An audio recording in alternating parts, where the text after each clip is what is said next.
So what I wanted to do is talk about understanding that good communication is not only a competency, certainly that people expect from anybody in hospice and palliative care, but is really an essential leadership competency. That I want to identify some strategies for effective verbal and nonverbal communication, personal and also on an organizational level. How do we communicate what our values are as organizations, and how do we do that well, and sometimes how do we do that not so well? I want to start us creating some goals for ourselves. This is leadership development, so start thinking about for yourself, what can you do better? Most of you have been doing these things for a long time. You've been in the field for a long time. I've been in the field for a long time. But what can we do to keep improving ourselves and develop ourselves as leaders to keep our profession going? And then identifying strategies for our teams as well for communication improvement. So when I was on the boards of, used to be NBC HPN and now HPCC, I came to a lot of meetings here, and the same with ABNS. And what happened often, this is one of the first times it didn't happen when I was on the plane here, I'm sitting next to somebody, and where are you going? What do you coming, you going home, you coming from home? No, I'm a nurse, I'm a hospice nurse, and I'm going to a meeting. And then the passenger will say something like, oh, hospice care, my dad died, and he had hospice care. And I would always hold my breath, because suddenly I hope it went well, and I feel responsible for the whole industry. I feel like this had to go well. They only had one chance to make it right for you, and your dad did it. And so first I usually think, hopefully, to give my condolences. And then I say, how did it go? So, well, in the early days it would be hospice, what's that? But now more and more people, have that experience. And so I have always taken the opportunity either to listen to the story and hope that it's good, and I have to say, usually it is good, or if it isn't good, what can I do to sort of make that better, ameliorate it? Whether it's providing some empathy or I just want to leave this person feeling that I hear you, I'm sorry that happened, that's not usually how it is, it's not always perfect for everybody, but what are you doing for yourself now? What concerns do you have for yourself, and grieving, and some things that hospice can do to help that person now. So I think I'm glad the rest of you feel that, I feel responsible, and I still feel responsible for every interaction, and that every hospice that we do a good job. So I'm hoping that we can, with this group, you are the perfect people to kind of spearhead that we all improve ourselves and our communications. So I love this quote from Maya Angelou. Most of you have probably seen this, that people will forget what you've said, they may forget what you did, but they will never forget how you made them feel. So my purpose when responding to people who've had a hospice experience is to make sure that they hopefully feel a little bit better about hospice care after we've talked. And I think if there's any form of communication, it's in hospice and palliative care, where we can't always make things go perfectly. We certainly don't have the answers that people want. Essentially, everybody would like to be cured, but what can we do to make it better and to make them leave so that when hospice care is finished, I want everybody to feel like that was the right decision. We made the right choice.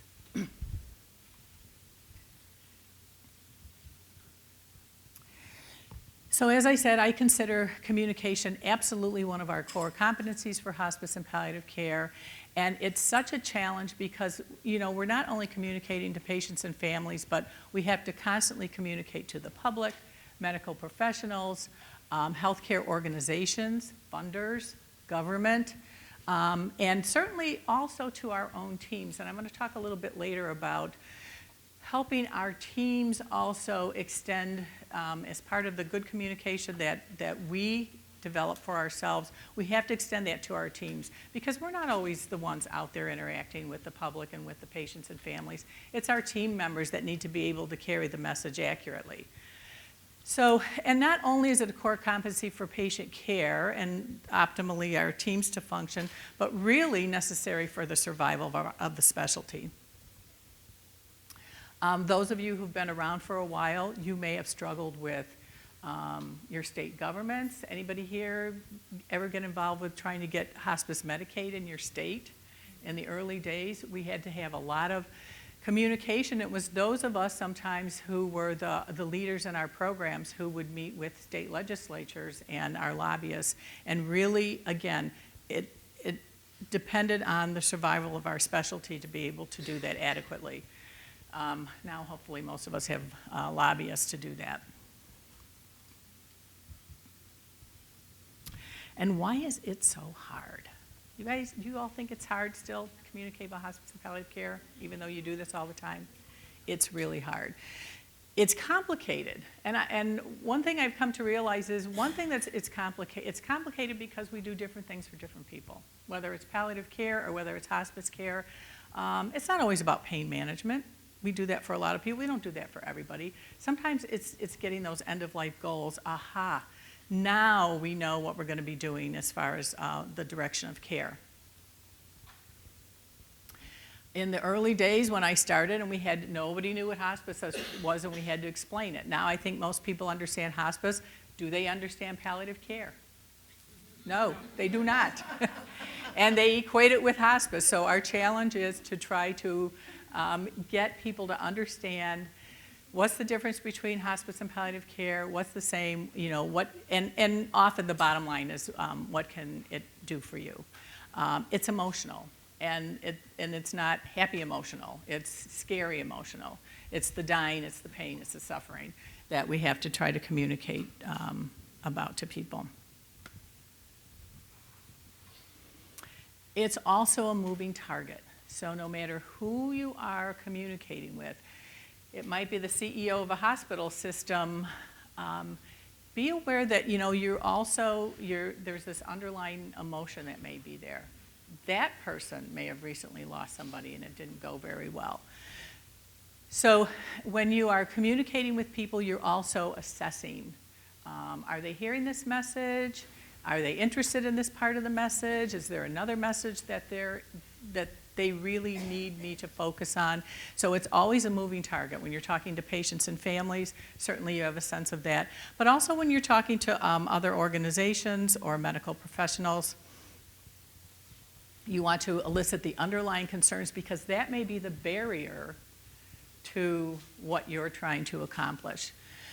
So you want to provide education and you want to be supportive. And boy, whatever you're doing, you have an agenda. I need to get this person signed up for hospice because they're really doing badly and they don't have enough time, and I need to get this done because they need us. But if we don't take the time to see what is their perspective, and sometimes it can be the easiest thing, what's the barrier? Why won't they accept hospice? Sometimes it'll be, you're listening to what happened, what's going on. You know what? We can keep you out of the emergency room. Bingo. That's what they want. I've been in the emergency room 3 times in the last month and I hate that.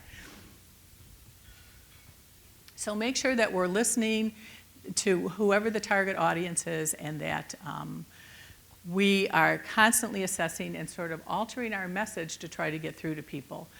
Years ago, we had a wonderful, wonderful social worker on our team. I used to say on a scale from 0 to Nancy because she was the best.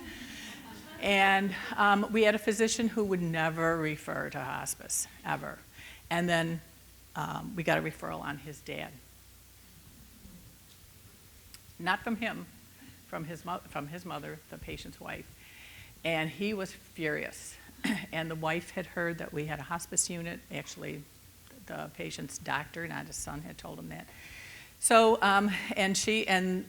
we advocated for this patient to be transferred to our hospice unit.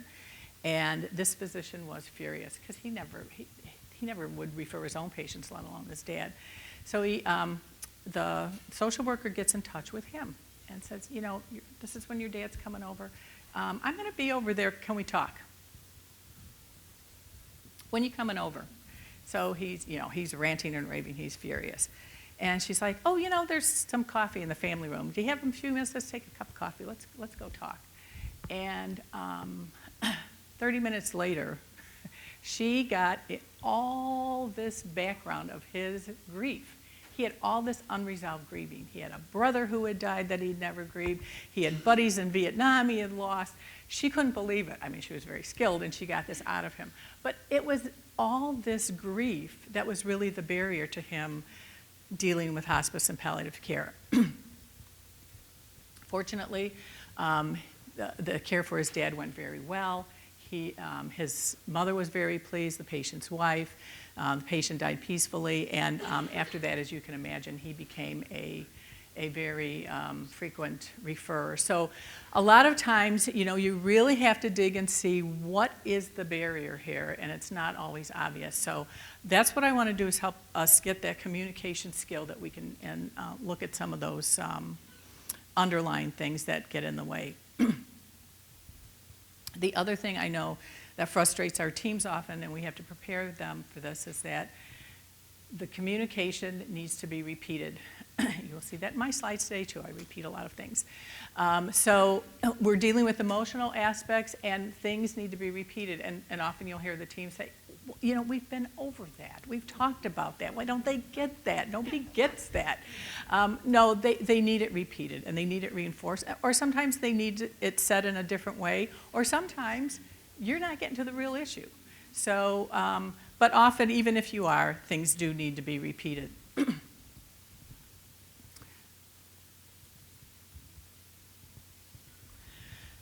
So in your role as a palliative care leader, you need to prepare yourself for optimal communication, because you are the leader and you are the role model, and people are looking to you for this. But you also want to train your teams for the expected interactions, and then we also have the unexpected interactions. But I remember once early in my career, I was seeing a patient at home, and the patient said to me, "How am I going to die?" Wow. Like, I don't know what my expression was. I hope it wasn't like, oh, I don't know. So do any of you prepare your teams for that question? I mean, that's a question we should be prepared for. At the time, this was a patient, I actually could think of, you know, likely scenarios the way this patient would die. And you know, of course, that in our hospice programs, patients often die peacefully. We can manage their symptoms, so we can give that answer. But I thought, I need to prepare myself. People are going to ask me that question. You know, people are going to be open about that, because, you know, we're encouraging them to be honest. And so we need to prepare our teams and prepare ourselves for the expected questions. I was with a colleague, a palliative care physician who's a wonderful role model. And I wanted him to see a patient, because I thought the patient was depressed, and the patient's attending physician was out of town, who had been seeing him at home. And I said, you know, I think he feels abandoned by his physician, and I think he's depressed. And this man was very challenging. He was a 50-year-old man who had been a martial arts instructor and was very pancreatic cancer. And so the physician went and talked to him, the medical director actually at the time, palliative care physician. We went together. And the patient was challenging him, you know, when he was talking about that he thought he was dying. And he said, "I believe in miracles," tells the physician. Oh, and he actually wouldn't open his eyes and look at us. He's like this. He was he's very oriented and alert, but he wouldn't open his eyes. And he says, "I believe in miracles." So there, doctor. And the medical director said, "I do too, but that's not in my hands." And he said, "I've seen miracles. I'm hoping for a miracle for you, as I do for everybody, but we also want to prepare if we don't get a miracle." So again, he was prepared, and I said to him after that intervention, he was prepared for that. He said, "Oh, people say that to me all the time." So he had a good answer for that, and actually that's the first time the person opened his eyes. He's looking at him like, "Okay, you're all right, I can talk to you." And I said to him, "Oh, you should have gone into psychiatry." And he said, "Well, I kind of did, didn't I?" He said, "Yeah, I think you kind of did." So, and also that team members need to, in your role as a palliative nurse leader, to know that we need to train our team members in the value of supporting each other. That was a very supportive visit for me. I didn't know what to do with this man because, you know, he was just not responding to anybody. But he responded after that. I think I was right on that he did feel abandoned, and then after that he felt cared for. Okay, here's another example of something that happened to me. So this again was earlier on in my career. I had a nurse come in to interview for a job on our inpatient hospice unit, and she's in her 40s, and so I'm asking about her experience, and then I said, have you had any losses in your own life? And she said, yes, my husband died. Oh, how long ago? About 4 years ago. Okay. Do you mind my asking, how did he die?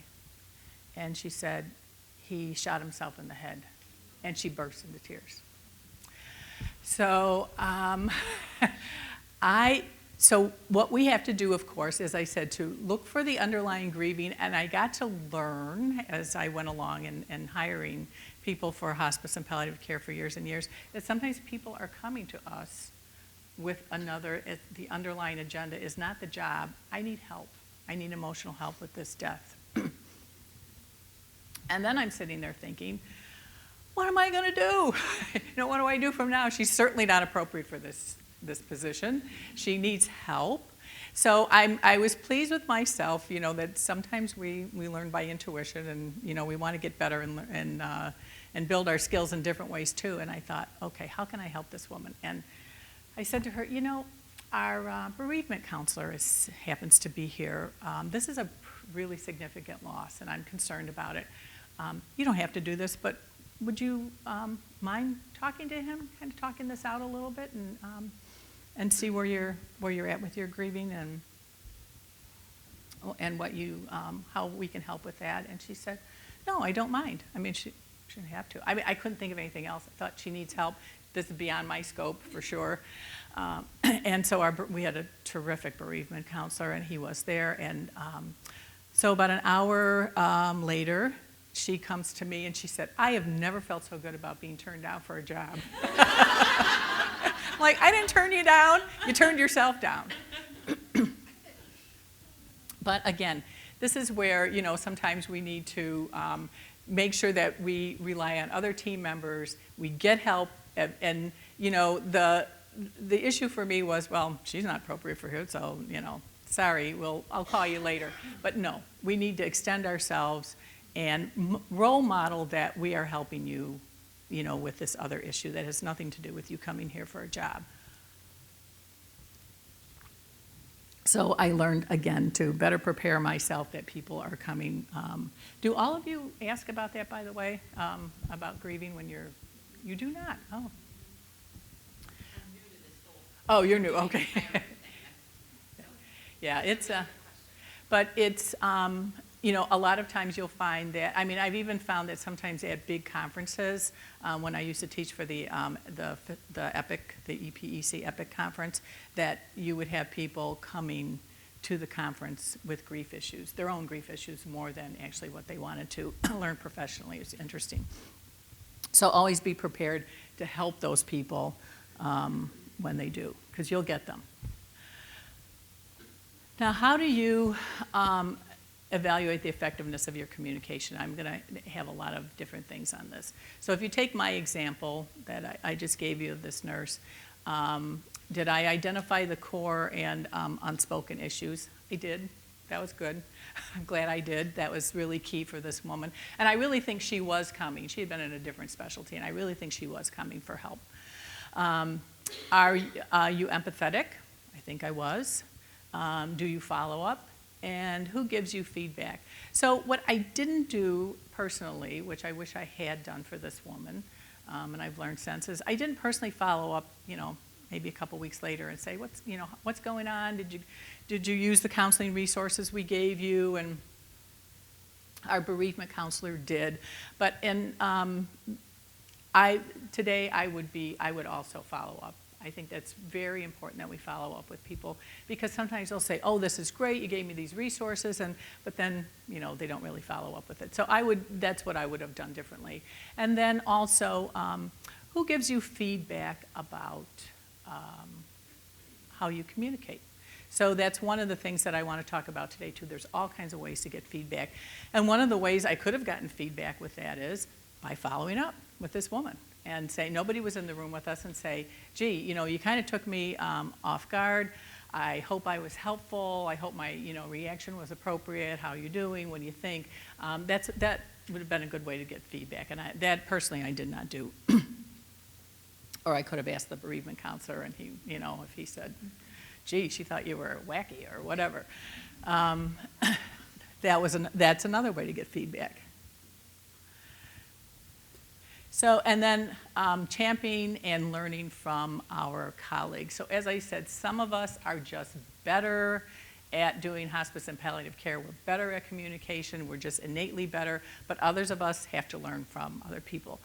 So I had a weekend nurse on our hospice inpatient unit years ago, and she came up with this strategy. And this is before there were, you know, they have huddles in hospitals all the time. Now they have safety huddles and, you know, this huddle and that huddle.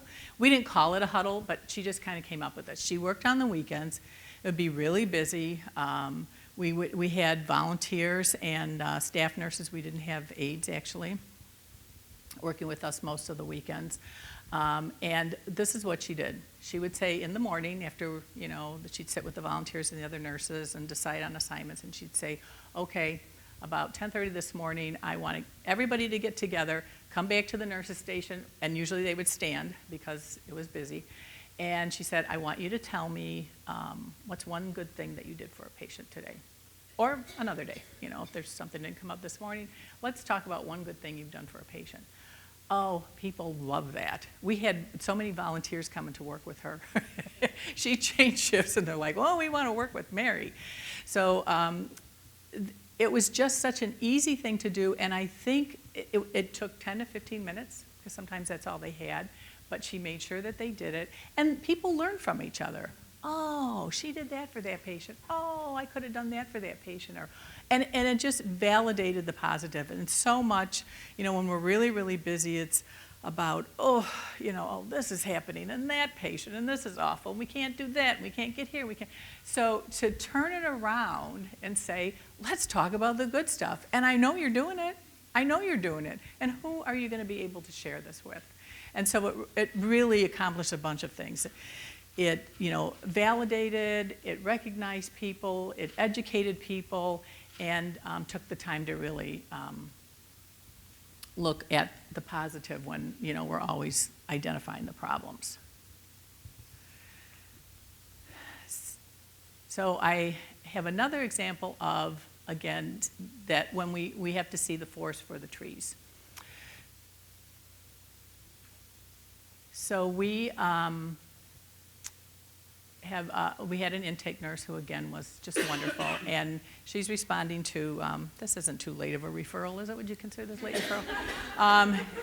The patient's going home, you know, and she gets there, and the young nurse is running out of the room saying, oh, he's gone. He just died. So what do? What should they?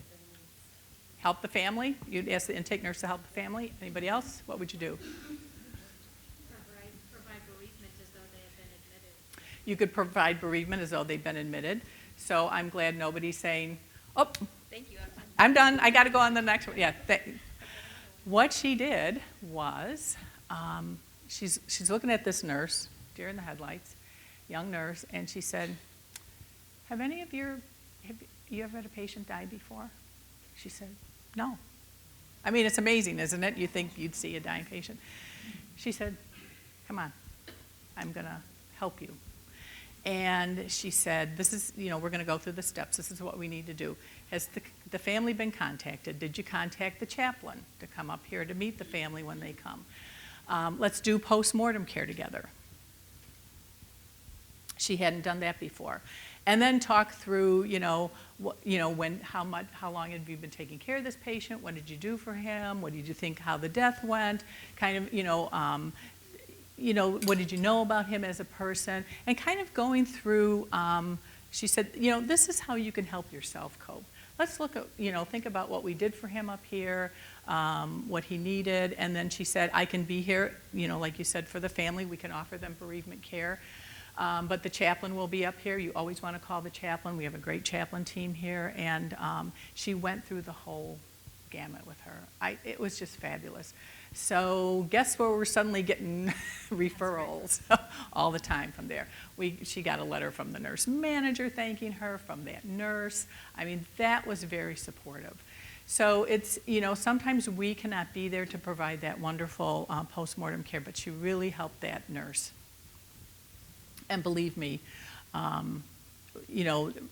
communicated that we are not, so task-oriented, that we're looking at the whole team and we want to provide support to the caregivers as well. We have I work in stem cell transplant now, and we have a physician who's very resistant to hospice and palliative care, mainly because he feels, patients come to an academic center to be cured by him, and we have tried, and they do. I mean, they really do. He's got great patient satisfaction. They don't all get cured. Of course, they do die. Some of them do die. And we finally made an inroad with him, because not only does he care about patients, he cares about his team. So we said, when palliative care saw our patients in the ICU, and palliative care did this research project where they used triggers in the ICU, and guess whose patients fell into a lot of triggers? Oh, boy. Because he would never make a referral. So, the staff reinforced with him, oh, palliative care was so great. They helped us with this. They talked to us about that. Now we got him hooked, because it's a different framework for him. They're helping the team. And I'm like, yeah, and if you just take that one step further, they could help you too. And then, because he's resistant to everything. He's originally from India. He cares. And the reason it's hard for him is because he cares so much that it's a failure for him if his patients don't do well. That's the core issue. So somebody naively was telling him about this wonderful Dr. Atul Gawande. Here's an oncology surgeon. Well, you'd think that would, he's awful. So this is what we're dealing with. But we made the inroad in saying palliative care is supportive to your team. That's huge. It's huge. And then and when I hear hospice and palliative care coming out of his mouth, I'm like, should I just write this down? Keeping track. And then the good thing is we have a young physician who came from MD Anderson, and the first thing she asked me about was hospice care. Who do I call for hospice care? Okay, all right, we're in good shape. We're in much better shape than we used to be. So different strategies work for different people. And again, looking at the underlying thing for our medical director, the underlying thing is patients dying is his failure. So this is so wild that you did that elevator speech exercise last night. I was going to do one with you, but you guys did it bigger and better than we would have time for. But I want to sort of add on to that. Here's one definition of what an elevator speech is. You did it last night, but we'll give you the definition now.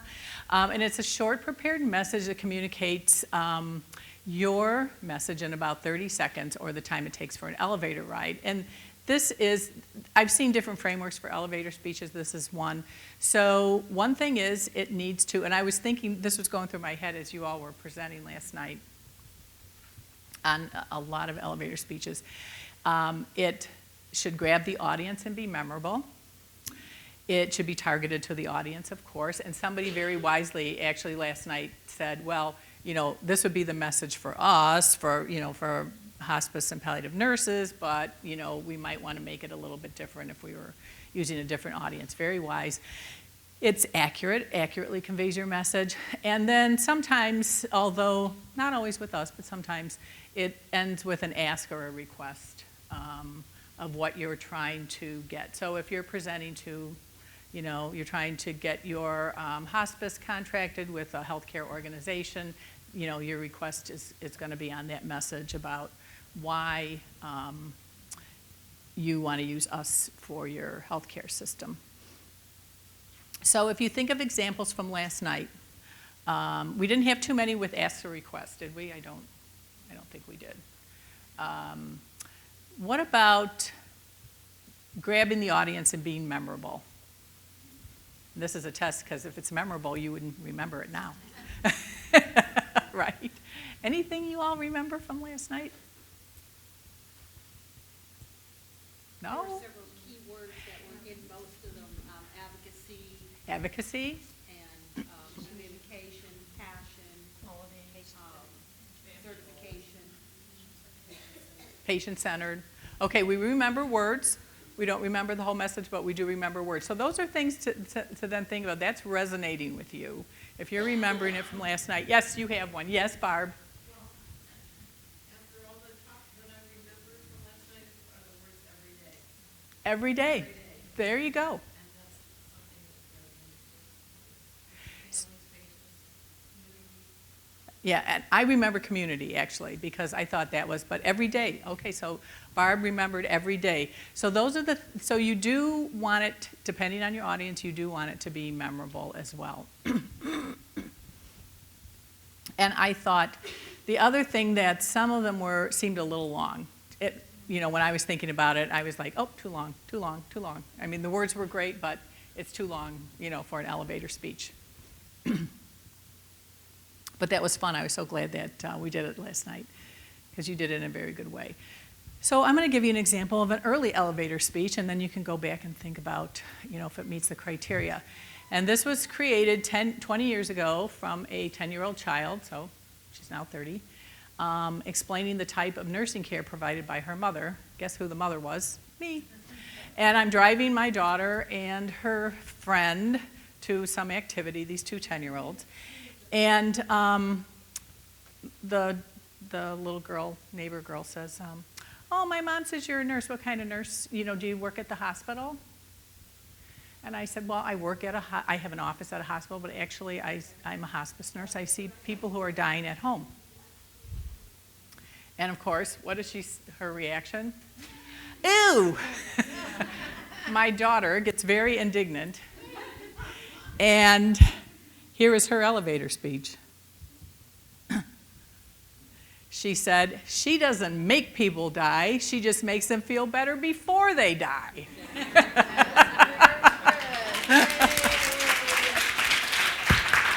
I was so shocked because I thought, you think your kids never listen to anything you say.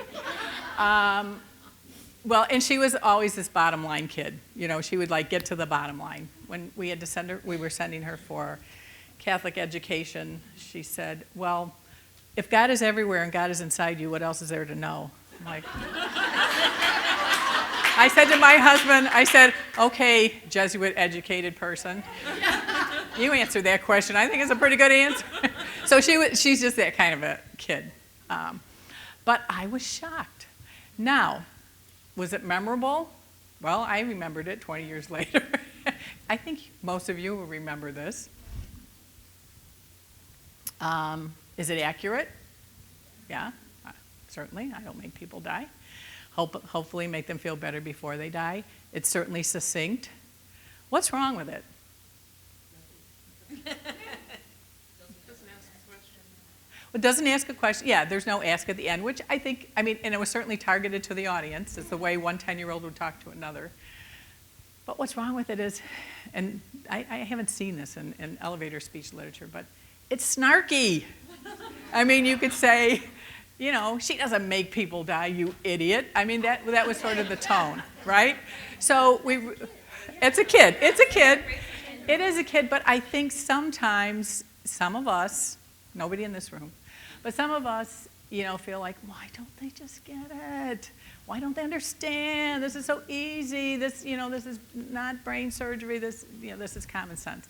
So it's a little snarky. But I just want to tell you that this child just finished her doctorate in physical therapy in the past year, and and has a 2-year-old, so had a child in the middle of the program, which was fun. But so I'm kind of pleased that she went into healthcare, but I just have to remember that our messages need to be targeted to the audience as well. We don't want to make people feel stupid because they don't get what we all know is, common sense. So that's my memorable elevator speech, which at the time I didn't know was an elevator speech. That came later. So as I think we demonstrated so well last night in a way that I never could have, we need lots of elevator speeches. There's not one for hospice and one for palliative care. We need lots of them, and we need to tailor them to the recipient's needs and concerns. Are we listening to the response? We always have to do that. Are there common questions that you can address to recipients that they may not think to ask, but they need to know? So if you are maybe talking to a patient in a family, and what's a common concern that patients have about hospice care? Anybody think of one? Morphine's going to kill me. That's a good one. Yes. Starving to death. So those are the things about morphine, about starving to death.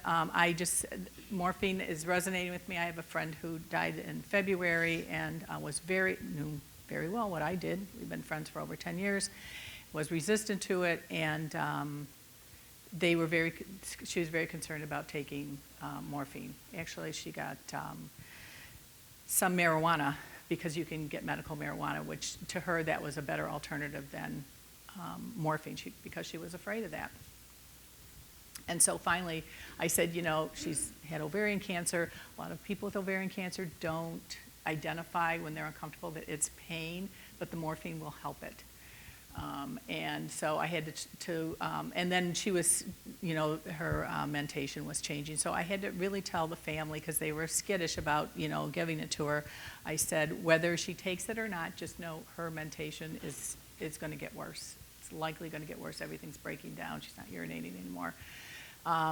They were very grateful for that information, and then less afraid to give the morphine. So those common things that we know people are afraid of. I signed up for hospice, and I'm in hospice forever. So I always made it part of, and in fact, kind of have to, now, is, patients get stable in hospice. Sometimes because we're managing your care, and we're seeing you at home, and you get stable. So then we will be discharging you from hospice. We don't see people who are stable. So it's not always. I had a patient ask me once, does anyone ever graduate from hospice? Do you get that question? So say, and I would always tell people, and if we're not helpful, you either don't need us or you need a different hospice. So we need to be helpful to you. So, giving people the information that they're not asking as well as what they're asking as part of communication. And then also always leaving people with next steps. If you're really in an elevator, giving an elevator speech, no. But if you're, whatever target you're at, if you're trying to advocate for your program, to contract with an organization, if you are trying to set up a new chapter. So here's what we want to do. Now, what are the next steps? So never leave people hanging. What are the next steps? And as I said with my example with the nurse who came in for an interview, I had immediate short, next steps, but I really should have had another. I would have felt better. These days I would have had a longer term follow-up just to make sure she was okay at following up. And then always underline those, assessing for those underlying emotional issues and concerns. Now here's a message framework, a little bit different from our previous speaker. I was laughing because this one is the heart and mind and money. So sometimes when you're crafting, whether it's an elevator speech or a presentation, and you're trying to convince people of something, that you have the emotional component that'll bring people in emotionally. You may have, with our physician, our resistant physician refers, some evidence. Well, here's how people, here's the evidence of how people with stem cell transplant do with a palliative care consult. Here's the patient satisfaction for hospice care or palliative care. And then when you're talking to, not so much with patients, but for organizations, what's the money impact? What's it going to cost me, or what's it going to save me? So to hit your communication and your arguments in those three ways, and I'll give you an example. So if you're convincing, why do I want to join an HPNA chapter? So if we look at the heart and the mind and the money, the heart is, I'm going to meet nurses who understand what I do. They're the only ones that get it. For the mind, here's a resource for hospice and palliative educational opportunities, and the best way that I can learn from others. You know, there's, how are they doing it in this hospice, or how are they doing it over there? That's maybe the only place that I can learn that. That's an argument. And the money, this is a cost-effective, convenient way to hear speakers, earn CE credit. That might be a selling point. So I can see this one, you can pretty easily craft that into, especially you all with your experience, into an elevator speech. You know, why do I want to join it? What's the advantage? I was telling somebody when we came in yesterday on the bus about I had not been at our local chapter for a long time because I'm not in the specialty. But the local chapter had a presentation on methadone. It was fabulous. And you know, when I used to go to the chapter meetings, like, oh, we got 15 people, 20 people, we're so happy. There were 50, 60 people in the room. It was packed because it was a good topic, it was a good speaker. I went way out of my way to, because I thought, oh, you know, we need to know, I need to update my information about that. So I think you all could easily craft this into, you know, an elevator speech. And we also, I will be venting my concerns about hospice and palliative care for the past 30-some years. Be positive. Really, your role modeling is to be positive in your interactions. So, and I had to learn that as before I was in stem cell transplant. My most previous experience was doing compliance and quality for our hospice program. And so I'm always in the weeds with the problems, documentation problems. So I had to think of a way to be positive and get the results I wanted. So one thing I wanted to do I wanted to improve our pain documentation. So if you ask the average hospice nurse, how do you manage pain? How good are you at it? What do you think they say? They're pretty good. They think they're pretty good. At Northwestern Memorial Hospital in Chicago's hospice and academic center, we've got great medical directors in the research and da-da-da-da. We're really good. So we weren't that good. We weren't that good at the documentation, I'll say that.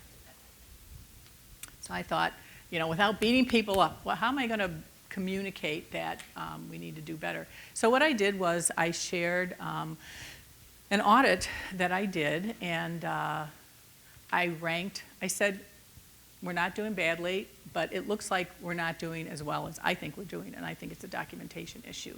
So what I'm doing is I'm going to give you your percentage of compliance with documenting pain, and I'm going to rank you amongst your peers.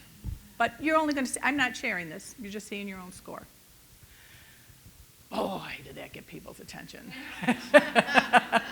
And I said, plus, here's another thing. I'm the only one doing the audit. I'm not perfect. If you think it's not right, because they're like, oh, this couldn't, I said, come to me. I can give you the detail. We can look at the charts. If I missed it, I'll correct it, and that'll be better because our whole dashboard will improve. And two people, we did find that I did it wrong. So that was great, and I wanted to, let everybody know that. Boy, were people interested in that documentation all of a sudden. And they did not want to be the last one on the list, so you could see where you ranked with your peers. And it did really improve our documentation. So that was maybe not totally positive, but the most positive way I could say, we can, improve your scores. Let me know when I'm wrong, and we can all improve this together. And we did a great job with it. Another thing is, of course, is to consider how to solve, somebody's problems, not just your problems. And again, we get very focused on what we need to do. And I also was able to get people, there was one nurse who wanted to actually do the audit for me because she wasn't convinced. I'm like, great. She did, and she did a good job. And we also want to avoid the them versus us mentality. I've seen that over the years, that they don't understand, they don't get it, whether it's, refers or oncology nurses or whatever. And so one challenge we have is, and I love this now, especially being in stem cell transplant and seeing all the palliative care needs we have, how do we get them to be part of us? Here is something that's going on at Northwestern. I wish I could say I was involved in it. I'm not. But it is a wonderful program that was just presented at, and I think this is this is a national study that's going on. It's called Pact, it's palliative communication training. And it promotes training and support for having conversations about goals of care at 3 levels, not from the hospice and palliative care people, for the oncology team on the inpatient units. They're starting there. So the training and support is provided by palliative care experts. All the inpatient oncology team members are involved on one pilot unit, and now they're extending it, including PT and OT, which I thought was great. And PT and OT got involved because they wanted to, and they're like, we're seeing these patients every day or a couple times a week. PT's walking with them, they've got lots of time, they're telling us this, they're telling us that, we want to be involved. And the palliative care people are calling this, we're teaching you primary palliative care. Isn't that great? We're teaching oncology nurses primary palliative care. So the patient says this, I really don't know if I want to do this treatment anymore. Here's the response. Here's the way to communicate about that. And then there's 3 different levels that goes more and more in depth. This is being measured. It's a research project, and it is changing the culture of the oncology unit. They had nurses who were involved in this program, kind of part of the presentation about the outcomes, the pilot outcomes. So they're introducing goals of care conversations early. The staff is so much more comfortable with that now that they've been trained. And it has increased the hospice and palliative care referrals. And palliative care finds that they're actually, even though they're getting increased referrals, they're getting actually more complicated patients. So it has just been a win-win for everybody. A really terrific example of how we can turn them into us. So we want them to be part of us. I want them to be part of us now because I don't get to hang out with all the hospice people anymore.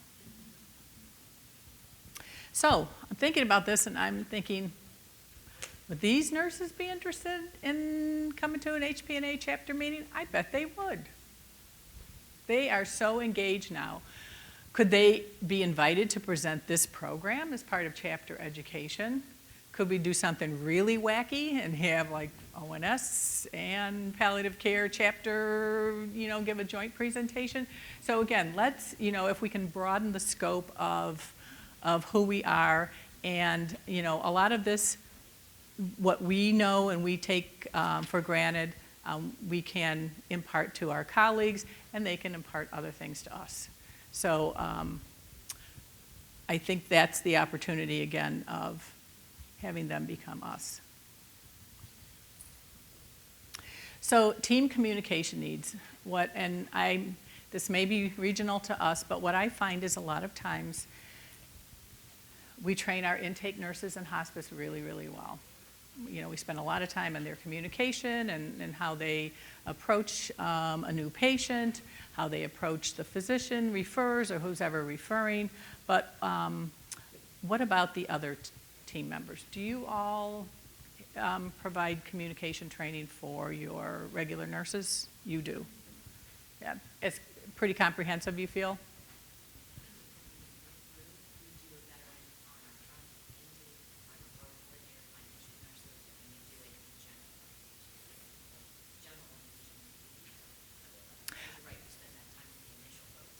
I agree. We spend a lot of time with the initial folks, and you may be even doing it better than other people, but a lot of times we are not, providing the education training for the people who are talking to the physicians all the time? Do we teach them how to report a death over the phone to the physician? I remember being on a weekend one time, and I had 3 deaths, and they were all Northwestern physicians, and I'm leaving a message for the same page operator, like 3 times over the same weekend. And she's working, I'm working, and so my message was, so-and-so died this time of day, we'll be giving you a report, and the death went well. So after I said that the 3rd time, the page operator, we're like buddies by then, she's like, Jeanne, can I ask you something? And I said, sure. She said, what do you mean the death went well? What the heck? I know what, pardon? They haven't. Right, they haven't walked in our shoes. And I'm thinking, if she's got that question, maybe the physicians have that question. I need to communicate that a little bit better. So what's a better way to say that? What else could we say? They died peacefully. Died peacefully with symptoms managed. They died comfortably. Exactly, yes.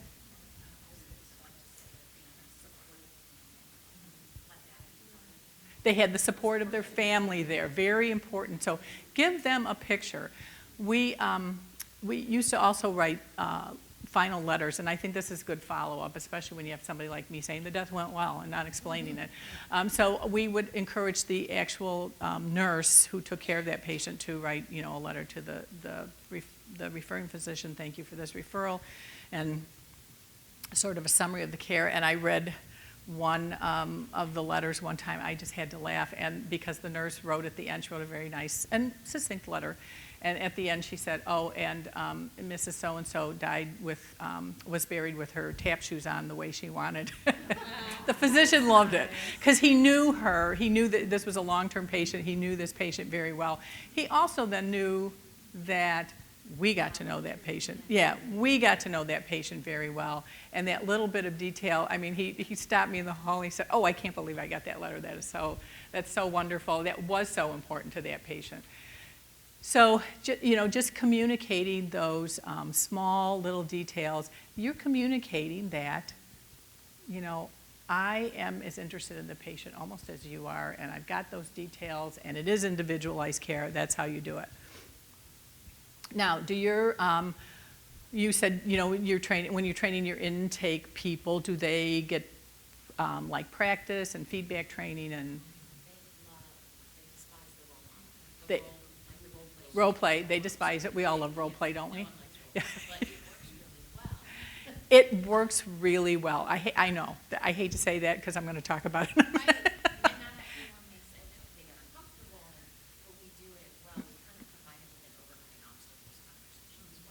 Oh, that's great.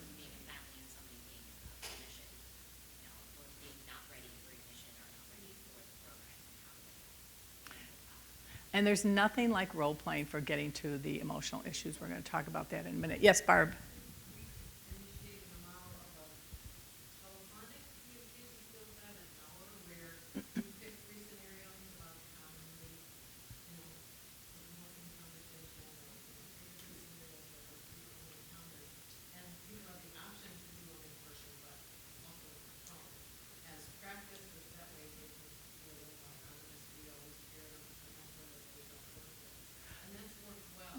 Great. They're not embarrassed, especially if we're trying to expand that to more veteran staff and feel like they should know this stuff. Great. So we started with new hires as part of their orientation because they may be coming from another area, but the staff started saying, wow. And I think that, so what Barb is saying is that they use a mentor that person is not going to be working with to do the role play, because there's an embarrassment factor there. It's it's a false scenario. It's very hard. One of the most, just if you all ever want to do this, one of the most effective role playing things I ever saw in a large group, and this was Judy Pace. I give her credit. she did this exercise where you are giving bad news. There was a little scenario. I mean, it was a room of maybe 200 people giving instructions or giving bad news to a patient, and the person who was the provider giving the bad news, the patient sat in a chair and the provider was to stand on a chair. Now, as we get older, not a good idea, but I actually did this in a group once, and if you just stand, you get the same effect. So here I'm talking to you and I'm going to give you bad news and I'm standing over you. Oh, boy. Yeah. And I'm going like Yeah, this. and you're going like that. And so, you know, the good thing about it's a simple, and the whole room can just do it at the same time. So you're not on the spot, but I mean, the emotions that you get out of that, and I mean, the emotions you get as the provider is like, I want to sit down. You know, I'm really uncomfortable standing over this person. And a lot of times that's how we're giving bad news sometimes, especially, you know, in hospitals or in an office where, or at home, and you're standing over them. And so you can, you know, you can look at, you know, the importance of being on the same level with people, your body language, and then you get feedback from the participant in, you know, I hate you're standing up there, you know, and how that feels to get that bad news standing up. So that's an effective, easy way to do role modeling that isn't as confrontational. Yes? I wish you could take credit for this, but I didn't come up with it, but I think it's great. We do a compassionate communication. We started with new hires a couple of years ago, and then we have folded in people who've been there for a while. So one of the things that they do is they provide lunch. So after they have all the scenarios and things like that, they get to go to have lunch. There's 2 tables. And I'm from North Carolina, and so Chick-fil-A is so big, they have awesome customer service. So they have a table Chick-fil-A, and they have a table McDonald's. And then they have people role-playing, right? And so the person at McDonald's is not really looking, chewing the gum, I mean, just really playing it out. Which table would you go to for hospice care or for your food? And start Oh, talking, and interesting. for Chick-fil-A, oh, it's my pleasure, and, you know, and they say, you know, what was your name again, and things like that. So, and it drives it home more than just talking about death and dying and all the things to do with hospice, but just That's a, ordering lunch. could you hear over there about that, the Chick-fil-A and McDonald's? I love that because, you know, you're kind of taking the emotional content out of it, and yet you're still conveying the importance of, you know, that customer service piece and that, you know, that you're communicating well to that person's needs. That's a great idea. Like I said, I wish you could take credit, but I actually just intended it to see what it was like. Awesome. And for like our nursing assistants, I mean, they got that. They were, you know, and talking about, you know, just communication, like standing over and not chewing your gum. It's just little things. Little things. To come across that you're being rude or uncompassionate. That is terrific. And I never thought of that, actually taking it out of, you know, just using another simple industry as an example, you know, because you're taking a lot of things out of it and then people are able to focus on, you know, sort of the behavior piece of it. I love that. Thank you for sharing that. So, and again, the purpose of, and I'm glad to hear that Barb and some other people are, you know, really starting to focus on their teams because the message needs to be consistent. And if we don't pay attention to how our teams are communicating, they're the ones with the patients and families most of the time. They're going to see the intake person once or twice. And yeah, they're great at it, and you know, we want those people, they're the first impression often, not always, but often, and so they need to be good at it. And then those of us who've been doing this for a long time, oh, you know, Sally's been a nurse here for 20 years, she's great. Is she great in everything? Could she use a little improvement? We all could use some improvement. So not just relying on the fact that people have been doing this. Maybe there's one thing that they could do a whole lot better that they don't do well. And unless we train them and check it out, give them feedback, we're not going to know that.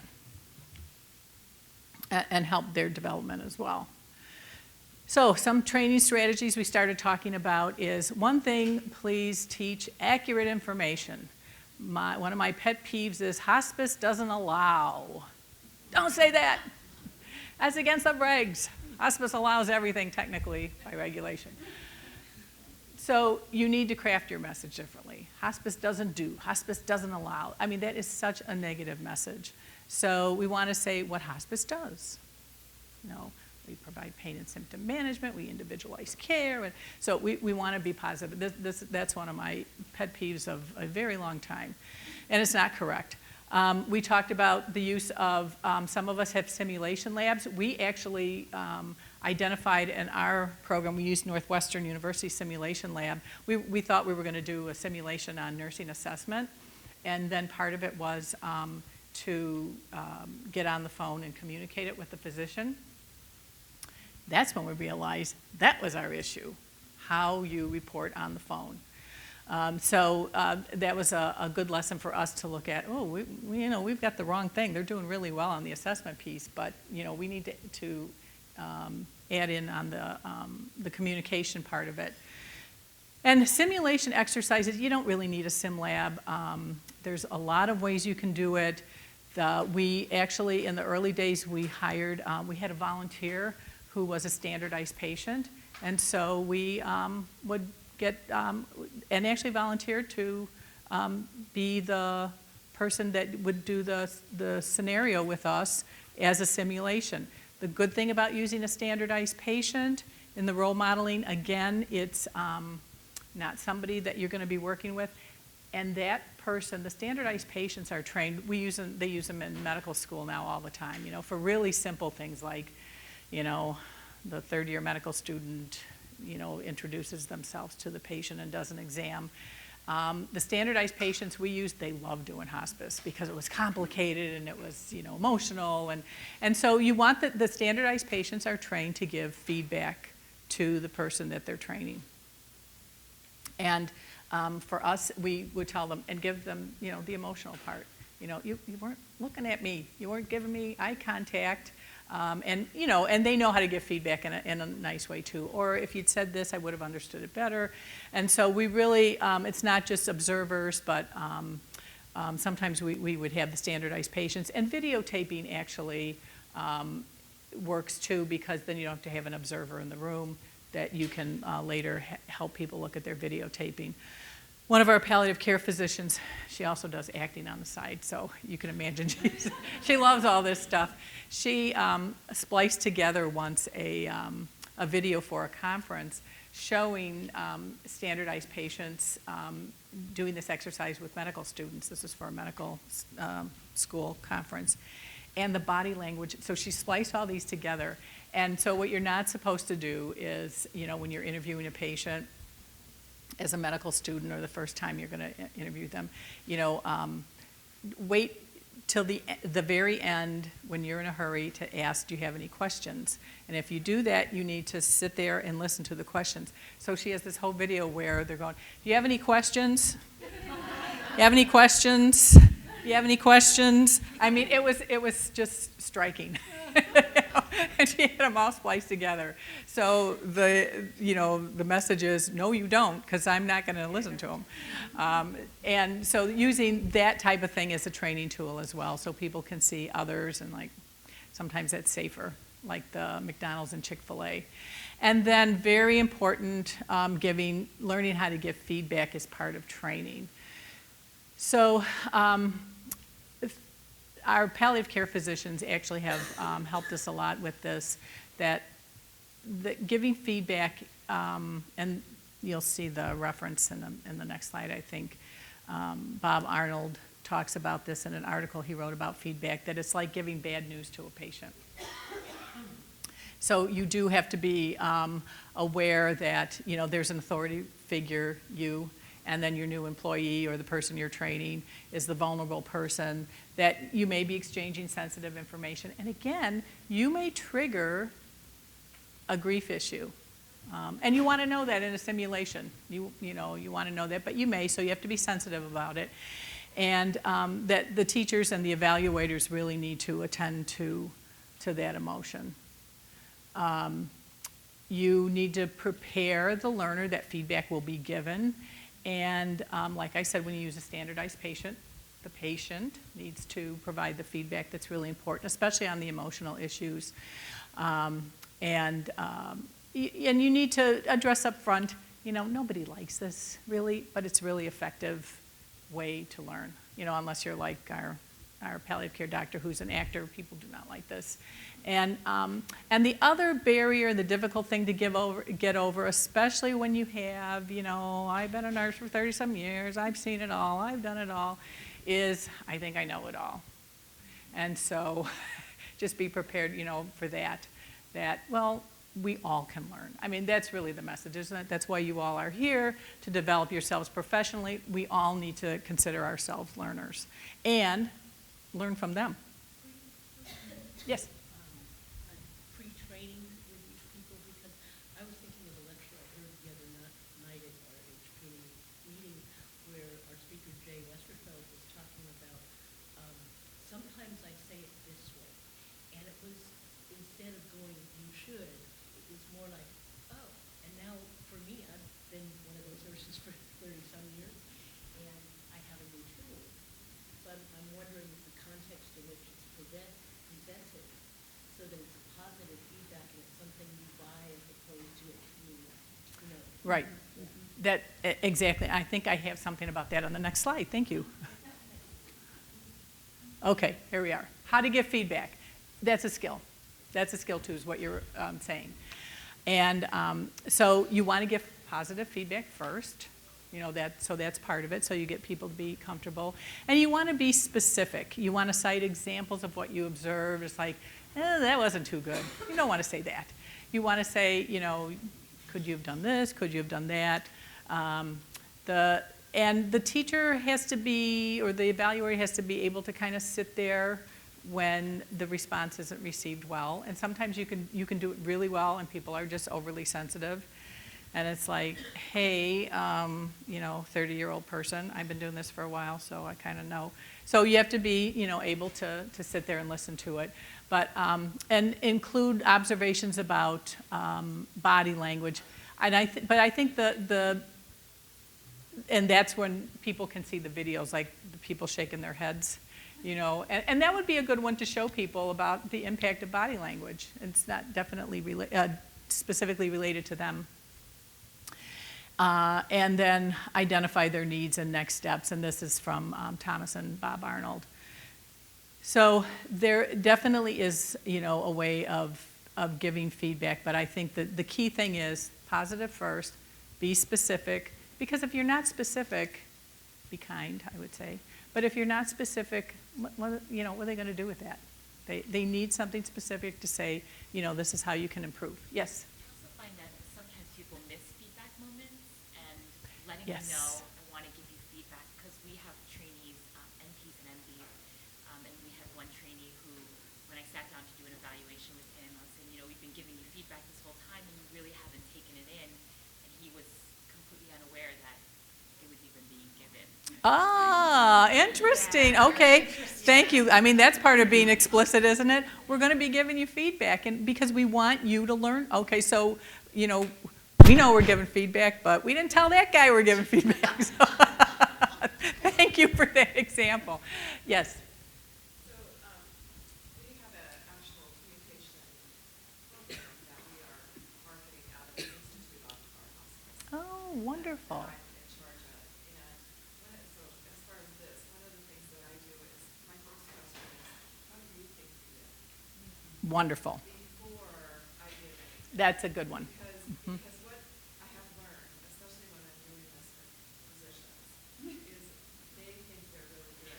And actually, I do a pre-survey for everybody going through. And, you know, our liaisons think they're fantastic. Right. And they have learned so much when we're in the training. And it's a 3.5-hour training, so it's not anything short, because it takes time to do this. I really like that. And so her comment was, how do you think you did? Start with that, you know, give your positive feedback. No, that's brilliant. Because then a lot of times you might not have to do that hard work. They'll, right? Sometimes they think, oh, I really blew this, I really can see where I need help. So then my job is a whole lot easier because I don't have to think those things. There's nothing better than a self-identified learner, yes. Sometimes I've found that having expert communicators start and have them be the observer, so that they have some questions that they're looking for, and then have them do a different scenario, and then they know kind of a little bit about what that feedback is just in their side. That's good. So demonstrating what the feedback will look like, by reversing the roles. Okay, you're going to watch me first, or you're going to watch somebody do it well. This is how we give feedback. This is what we were looking for. As an example, that's good, because you're right. Some people, this is not familiar territory to them. They haven't had that done. I like that. Thank you. Wow, these are great ideas. All right, and I'm probably running out of time, as I often do. So, and then of course, again, like with anything else, identify the next steps. Don't leave people hanging. You gave me all this feedback. Once they know they had feedback, and what are we going to do next, and where can we help you next? But I love that. You're right. I'm going to add that in there of asking people, what they did. It's just like asking a patient. You're going in with your little agenda about, we're signing you up for hospice. You need this, but starting out with, what do you need? What can we do for you? I think that's analogous. That's great. It also gives you insight into them. Yes, it does give you. A lot of insight into their own self-reflection. Yeah, or how insightful they are or not. And again, you may, not even have to go down that hard tangent because they've already identified it, and we can, go to the next steps, and, how can we help you with that part of it. So, and I talked about this already, feedback about body language. I'm not going to get into appropriate attire because I would be here forever. And then documentation. Documentation is important communication. As somebody in quality who has to look, do we have the whole story here for when Medicare is going to review that chart? And for palliative care, consultants get this better, I think, sometimes than hospice people do. That is such an important tool. So, because sometimes for the team, the light bulb goes on when they read that good palliative care note. Oh, okay, they were really helpful. They identified this and that. Now I know, right? So your documentation is critical for a couple of reasons. But the rest of the team, the on-call nurse needs to know what the heck's going on with this patient that he or she has to see at home on the weekend. And the and inpatient, I find sometimes they're like, oh, palliative care, they got, they identified this, now we have to do that, we have to do that. So don't discount documentation as a really needed communication tool. And then reliability. You have to get back to people. You said you were going to do this and that. Don't leave anybody hanging. And then that leaders need feedback about their communication too. And this can be tough because you're the leader. And how do you get unless you're you're part of the official training that you have, which you could be. You could have a mentor. But sometimes I find that, it's not the professional nurse, communicator, or educator who can maybe give you the best feedback. What about you orientees? Bring an orientee in the first meeting, ask them, what, did I get my message across at the meeting? This is what I was trying to say. How do you think people reacted to it? And tell them you're going to ask them for feedback. You take a patient in, you're training them to see a patient, and then afterwards say, do you think I could have said this or that better? Do you think I addressed that patient's needs? Do you think I missed anything? I'm often surprised at students and orientees and people who are new to that field that, they just pick up on something you totally missed. Because you've got your focus, you've got to get this, and this done. But they're like, gee, you didn't, so-and-so had a question in the back of the room and you didn't, you didn't answer that, or I think so-and-so, and be able to take that feedback. And sometimes it's the people who haven't been in your area who can give you the best feedback. So I'm going to give you an example of first impressions. This is a case example of a patient, 80-year-old COPD. She fell at home and went into the hospital, non-displaced pubic fracture, had delirium. She weighed 67 pounds. And finally went home after a stint in rehab. She had a stage 3 decube on top of it. That healed. She went home and to her daughter afterwards, and then the home health nurse calls the daughter to set up an initial visit for home care. Once again, I confess, I guess it's all about my family. This is me and my mother. Last year. So the nurse calls to set up the visit, great.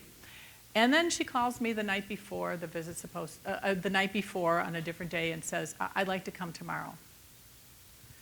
Okay, but my mother has dementia. She doesn't remember most of what happened. I have a new caregiver who will be there tomorrow who doesn't know her very well yet. I can't get off work at 8 o'clock at night, the night before. But I understand schedules. If that's what you have to do, that's what you have to do. Okay, so she makes the visit. She shows up late without calling. She was a little unkempt in appearance, that's all I'll say. And then she, actually she was so late that she met me at the door. I'm coming in from work and she's coming out of the house. So she's talking to me, we're standing on my porch. It's March and it's like 45 degrees, it was unusually cold. And first thing she introduces herself, first thing she says to me is, your mother's a poor historian. Well, that's news to me. Now, this is a very experienced home care nurse, I will tell you. Your mother's a poor historian. That's why I wanted you to wait till I was here to do the visit. I know that. And then the second sentence out of her mouth, I am not kidding you, she said, she qualifies for hospice care. Really. So I'm biting my tongue so that I don't say I've done 20 years of hospice compliance for Palmetto Medicare, and I happen to know she is not. She does not qualify. Does she have a poor prognosis? Probably. This was a year and a half ago, so it's not that poor. But,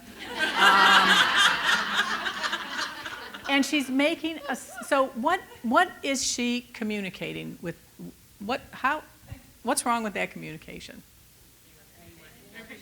Pardon? Your mom and you and your family were not important to her. And she didn't go there for her. Right. She went there for a home care. That's right. So why is she even bringing that up? Right. Second sentence. Right. Yes.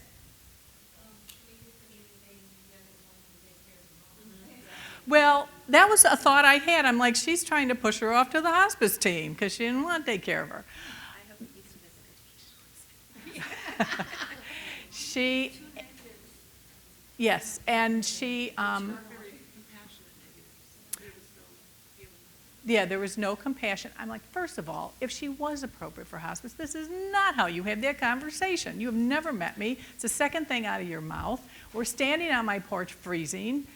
We could go back in the house, but at that point, I'm like, and the other message that I got from that is, you don't listen.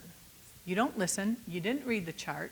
So people think because, well, at that time, actually, my mother was a whopping 85 pounds. She gained 85 pounds in the rehab. They cured her stage 3. She'd been in the hospital one time in the last 15 years. I happen to know she doesn't meet criteria. I'll just tell you that. I just happen to know because I've been doing this for, yes. So I was back she called me that night before. I said, I appreciate that your schedule has changed, but we need to talk about a time when I can be. Right. My times are 10:30 in the morning, 4:30 at night. So I should have advocated better. And actually, there were days, there were 2 days a week at the time that I was working from home. So I was home. It wasn't like I was never home during the day, during the week. And I just thought, it's a first-time visit, things happen. This was my assumption. This was just a one-time thing. I wanted to get her seen because I really wanted to start the PT. That was my, she didn't really need a nurse because, my husband's a medical person, I am, we had the blood pressure cuff and the pulse. We had everything covered. What I didn't realize later is that this is how she operated. Would call every week the night before and say, I want to come tomorrow now. Because what I would want to convey to our team, one of the things that we can do for people is reduce the chaos. It's very chaotic. When people are dying, particularly, this wasn't even a dying scenario. I mean, we had a lot of resources. you know, we were pretty good. We had all the meds straightened out. And I have to say, the intake nurse that had come on the weekend was fabulous. She was helpful. She's like, oh, you've got this, you know, this dressing on here isn't helpful. I've got a couple in my bag. I'm going to give these to you. I'm going to order some more. This is the kind that you need. This is just easier to put on, and she's not going to need it in another couple weeks because the cube is almost healed. Yes?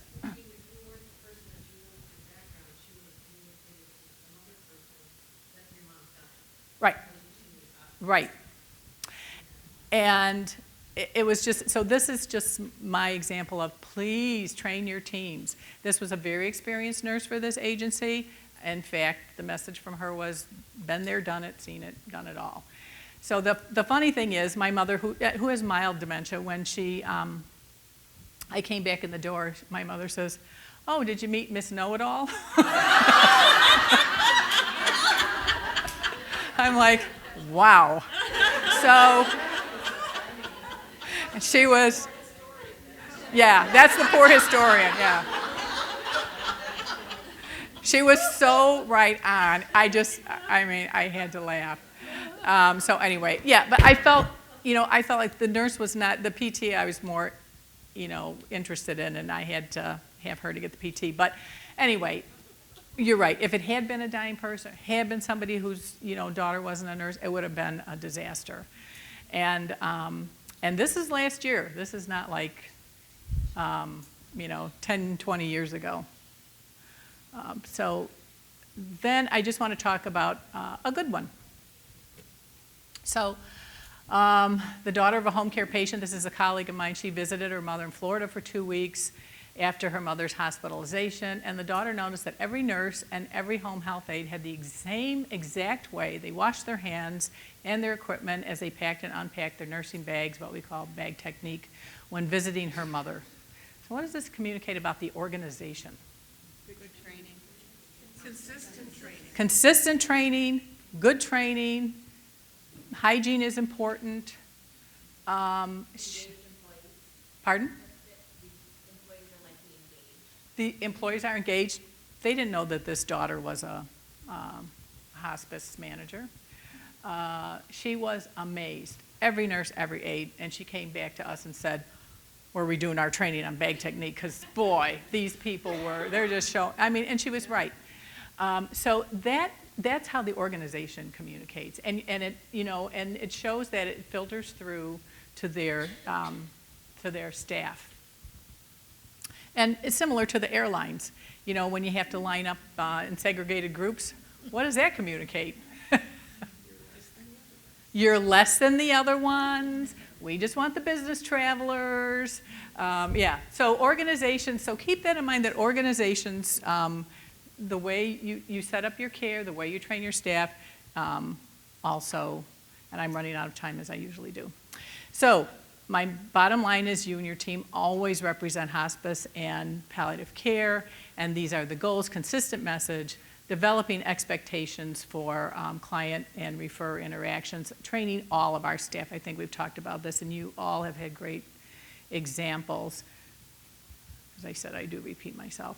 So I like this. If any of you have can see Sean Acker's TED Talk, he's got this book about the happiness advantage. It's all about positive psychology. But he talks about, and I think this is a lesson for us too, the importance of communication for social, what he calls social investment of our teams. So that there's research showing that positive social interactions at work improve productivity, staff satisfaction, actively constructive responding is a way to affect relationships, positive and negative, and what he means by that is, you know, I'm walking down the hall and I go, oh hi, Mary, okay. Or I'm like, hey Mary, how you doing? I haven't seen you in a while. And so I'm really engaged in you and I'm interested and I'm gonna hear your answer. That's what he means by that. Anyway, I think as leaders we need to conduct ways to bring individuals together at the workplace. Hard for us, right, in hospice when people are doing home care. And that they need to role model these effective communications as well. And then evaluating you and me. How are you making people feel? Getting back to Maya Angelou. Are you perceived as a good listener? Paying full attention? Do you have enough time? Do you care about your employees? And do you elicit the most important things from them? I looked at this list when I was making it up, and I thought, that's my boss. She is fabulous. I have a fabulous boss right now. I could hate stem cell transplant. I'd still want to work for her. So I think that's something, and when I was a boss, I confess I was not that way. I was like, get the work done, let's do this, we got to do this, we got to do this for the patient and family. But she has really taught me a lot about taking care of your employees, being concerned about your employees, and I feel like she cares for us as much as she cares for the patients, which is saying a lot. And then, and look to others for inspiration. I think that's what's so wonderful. Here you are, got a whole room full of inspirational people. And I appreciate your input today and last night because I've already learned a lot and we're just at the beginning. Be attentive to the relationships in your team and champion others who demonstrate positive communication behaviors. So we're not going to get to that.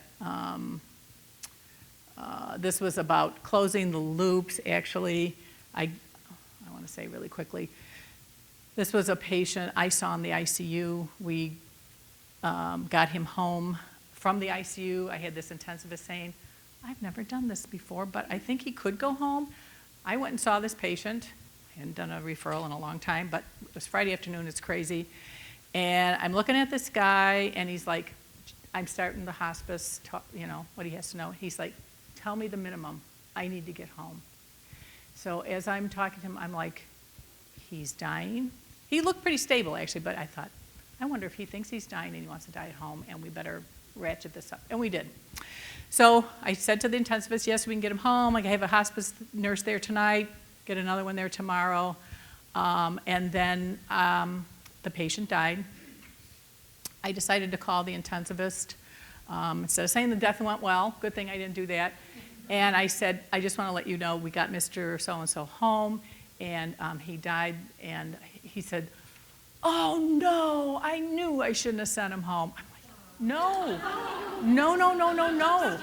I said, I will tell you, when I saw him, I thought he wanted to go home to die. I've seen it before. That was my sense. I said, I just talked to the family. They confirmed it. They were so happy he got home to die. He had a dog waiting for him that got to be there in the bed. I said, no, you did absolutely the right thing. I am so glad I closed that loop because, you know, he would have heard the guy died, and then it's like, oh, I did the wrong thing. So close the loops, and always to reinforce the message, hospice was the right thing to do, palliative care was the best thing for us, the best choice for this patient, and why. So that's closing the loops. So I know I'm way out of time. I wanted you to do 3 things this is for yourself, to improve your own communication. So identify just one goal for yourself. What can I do? There's a lot of good people here and good information you're going to have. What's one thing I can do to improve my own communication? So set one goal for yourself. This is just for you. Develop a goal for your team or your colleagues or your chapter. We need to be better at what? On communication. And then create a strategy to bring your team or colleagues together on a regular basis. I really think that going back to Sean Acker, and he also has a wonderful TED Talk if you want to hear him about positive psychology and the impact that it has that I think can be really helpful for our teams. So I'm asking you to do that, and you'll get the slides later if you don't remember. So one last thing, as I was preparing this talk, listening on the radio, Billie Jean King, the tennis player, had given the commencement speech at Northwestern this year. And she was talking about elements of a successful life, and I thought, wow, this is like elements of successful communication for us too. So 3 things she said she and this colleague of hers had identified. The importance of supportive relationships, the willingness to continue to learn throughout life, and here you are, and then being a problem solver as well. So again, always looking at when we're communicating with people, I've got my agenda, but how can I help your agenda? That's what I should be about. So, and that's my summary. And it's lunchtime. Thank you all very much. Thank you for your comments.